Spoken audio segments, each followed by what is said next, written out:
The ethics behind piracy of older video games and ROM hacks. Now, a lot of people would immediately argue that piracy is theft of a company's intellectual property, and that would put an end to my video immediately. However, what if the game was no longer playable by conventional means? What does that mean for fans of games that no longer exist in stores? Are they no longer allowed to access that game? Before I go on, I'm going to explain what ROM hacks are so that they're not confusing when I bring them up later. In the simplest terms, ROM hacks are essentially modifications made to a video game.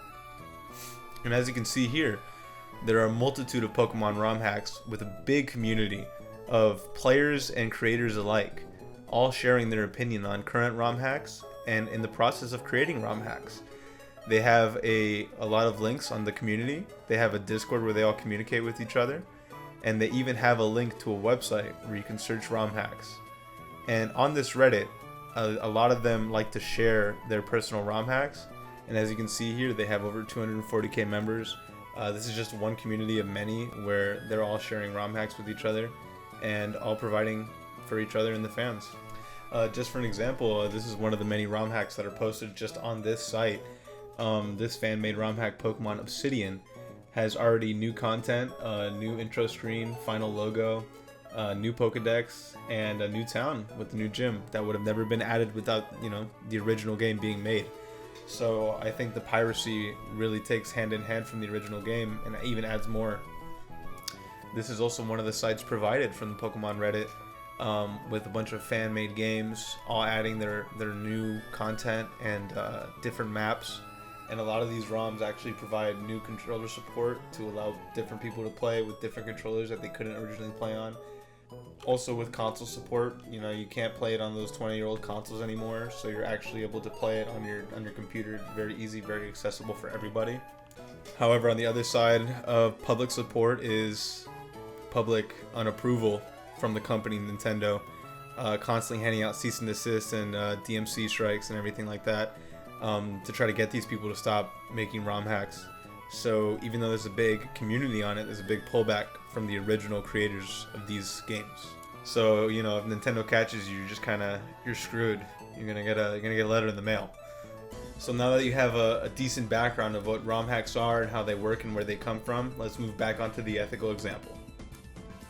This person is creating a ROM hack to fix bugs that were in the original game, provide controller support so players with a disability can enjoy the game, and adding new content, even if it is just fan content. So are all of these things good or bad from an ethics standpoint? We can start with the good.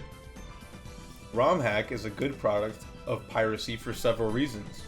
The ROM hack provides accessibility to all people playing the game that was not previously available. It also provides accessibility for people with physical limitations due to the added controller support, and also helps individuals that come from different socioeconomic backgrounds that weren't able to originally purchase the game. Being able to play a game that is no longer available conventionally is a big upside for fans, and the company alike, since it allows fans to play their older games, and in turn, excites a fan to purchase a new release made by the same company.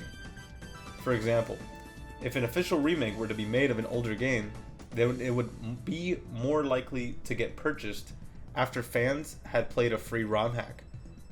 Another upside to ROM hacks are innovation and creativity. When these games are made, they sometimes have new fan-made elements added to the mix. These fan-made elements are usually very well received by fans and sometimes even resonate more than the original story or content. This strengthens the community and makes it so fans are even more dedicated to the franchise and keeping it alive. Now for the bad. The ROM hack is still considered intellectual property of Nintendo, since it is using the Pokemon name. So the creator of this ROM hack is technically stealing from Nintendo, even if it has different content than the original. This is a big downside for the company that the ROM hack originates from, and since fans are getting new content from an unlicensed source, they could be discouraged from creating new content in the future or providing support for old content, which in turn would also be bad for the fans. Now with the ethics all sorted out, we can see that there are both upsides and downsides to piracy of older/unobtainable games. Piracy still stands as the only way to be able to obtain and play games of the past.